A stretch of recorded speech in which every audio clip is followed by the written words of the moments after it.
Bonjour et bienvenue dans cette édition spéciale du Fil d'actu. Figurez-vous qu'on s'est penché en détail sur la réforme des retraites.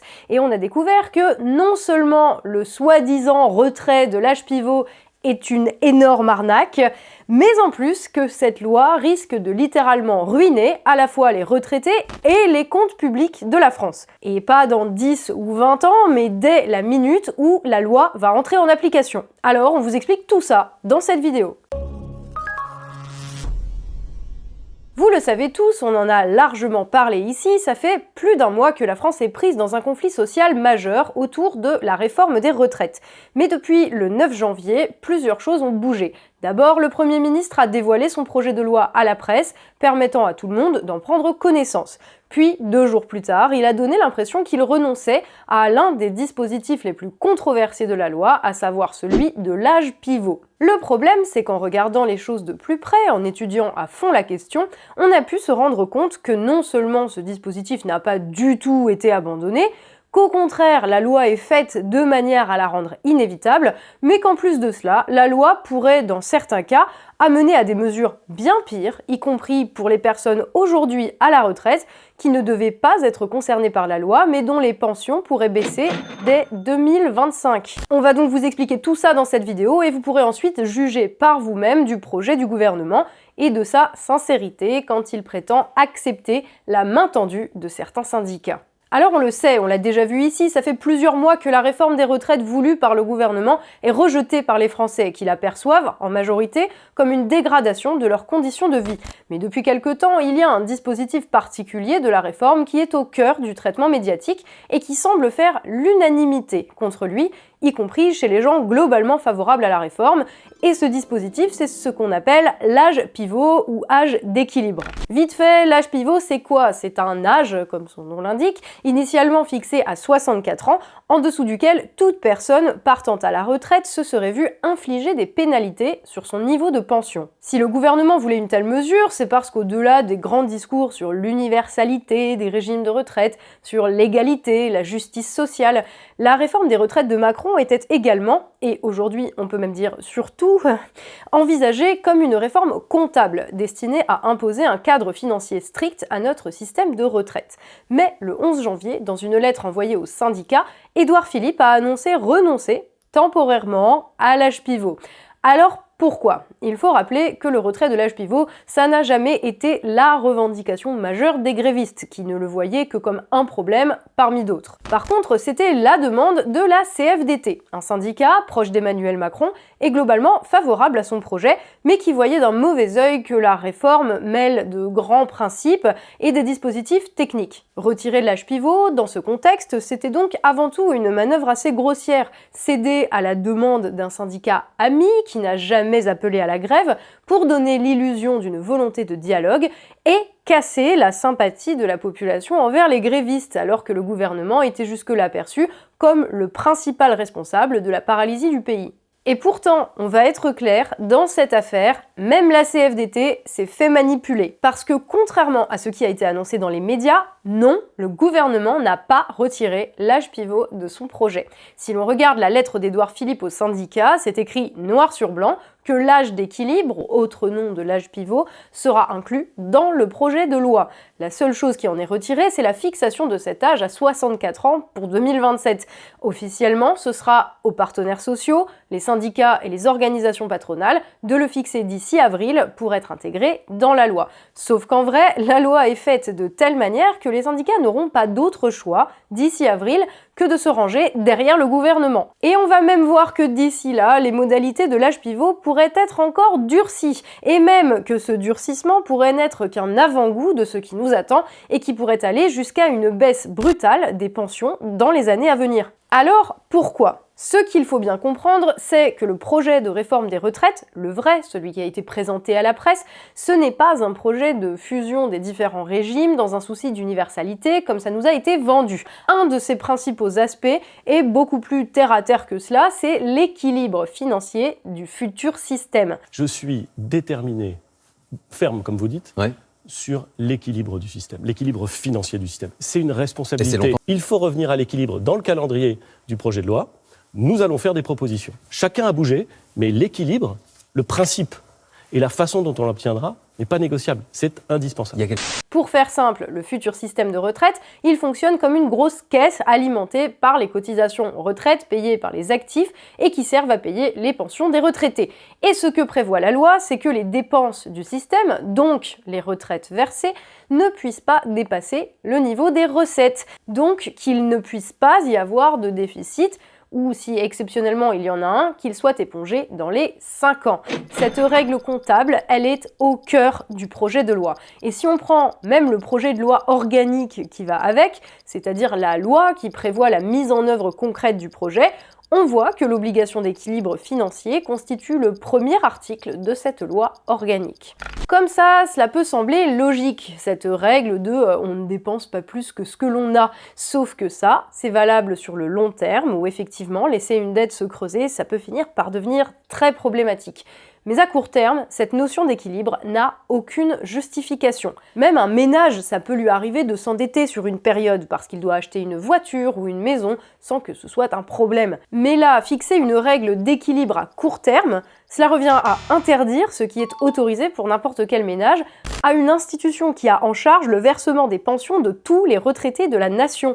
Non seulement ça n'a pas de sens, mais en plus, comme on va le voir, ça peut s'avérer extrêmement dangereux, y compris pour les personnes qui, parce qu'elles sont déjà à la retraite, s'imaginent qu'elles ne sont pas concernées par la réforme. Parce qu'avec cette règle d'équilibre à court terme, la question qui se pose au conseil d'administration qui gère la caisse des retraites, c'est comment atteindre et surtout comment maintenir cet équilibre.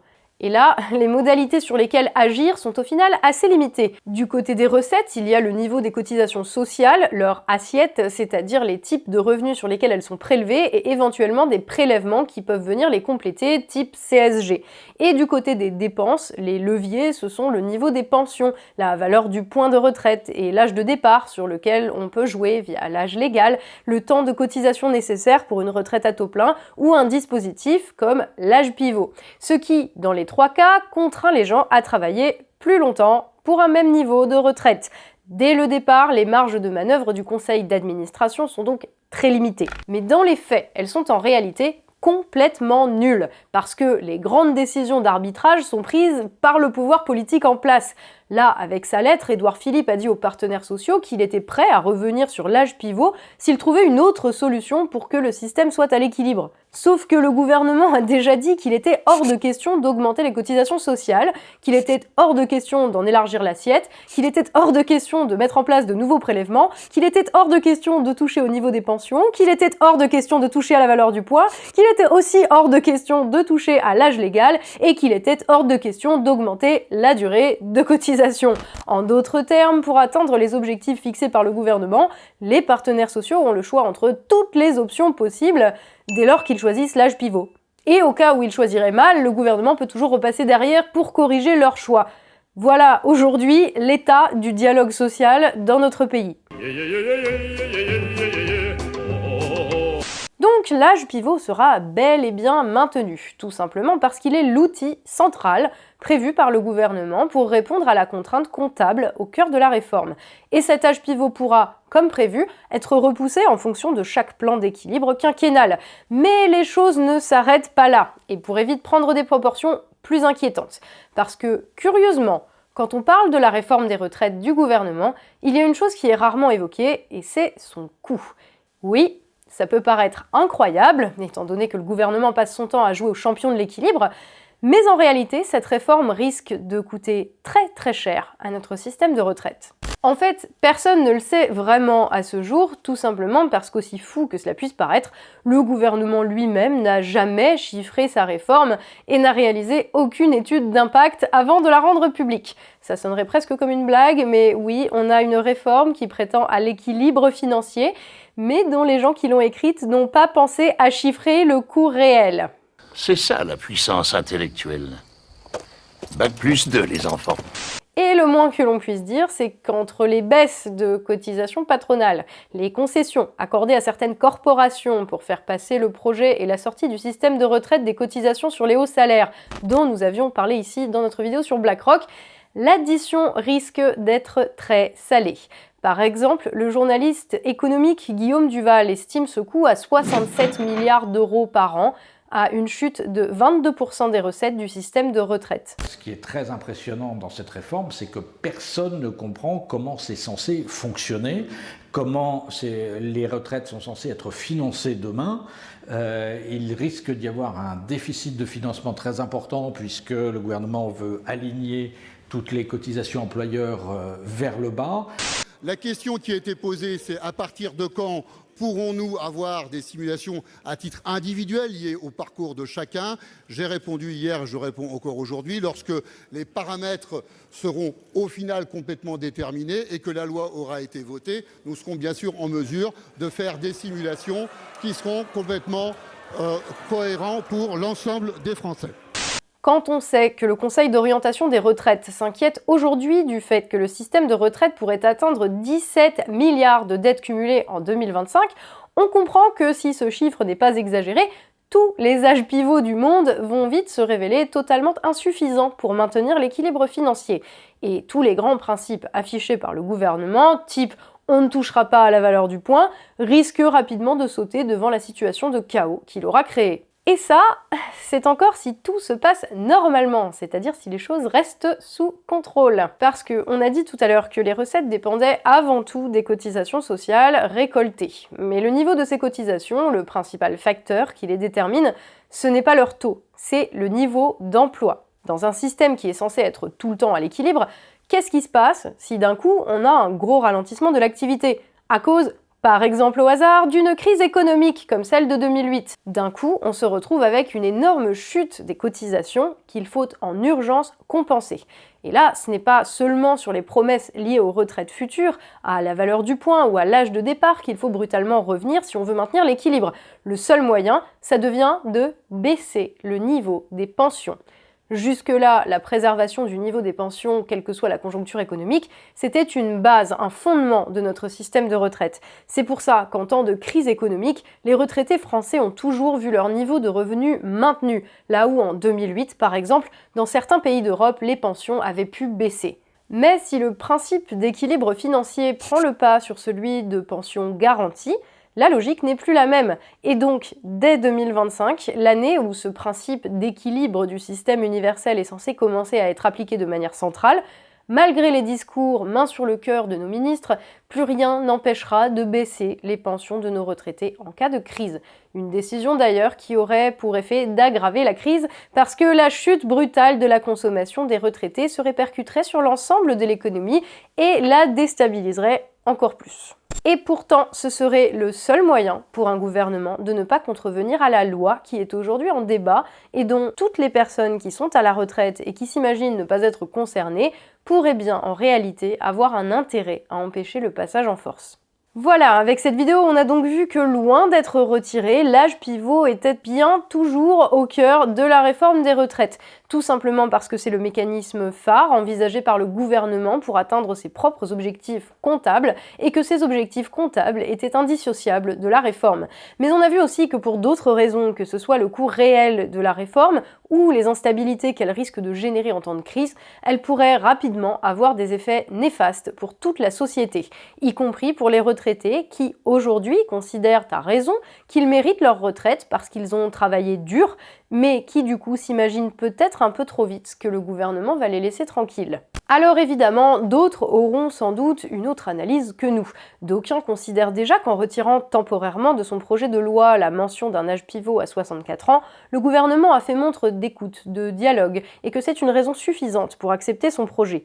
De notre côté, à la lecture des projets de loi, lois organiques et autres exposés de motifs, telles ne sont pas nos conclusions. Mais on peut se tromper. À vous maintenant, au regard des éléments que nous vous avons fournis et des informations que vous trouverez ailleurs, mais aussi de ce que vous savez de ceux qui nous gouvernent, de savoir si vous devez ou non leur faire confiance. Ou si, pour vous-même comme pour le pays, vous avez au moins autant qu'hier intérêt à faire en sorte que leur projet échoue. Voilà, le fil d'actu, c'est tout pour aujourd'hui. On vous remercie de nous suivre et particulièrement, on remercie les tipeurs grâce à qui on peut faire ce travail en toute indépendance. Si vous le souhaitez, vous aussi, vous pouvez participer à l'aventure. Il vous suffit de cliquer sur le lien vers la page Tipeee en description de la vidéo. Si vous avez aimé cette vidéo, bien entendu, n'hésitez pas à la partager autour de vous. Vous contribuerez ainsi à diffuser une information qui, nous l'espérons, a du sens. Vous pouvez également vous abonner à la chaîne et si ce n'est pas déjà fait, laissez un pouce bleu, un commentaire, ça fait toujours plaisir et ça donne de la visibilité à nos contenus. Merci à tous, on se retrouve la semaine prochaine pour un nouveau fil d'actu. Salut et à la semaine prochaine.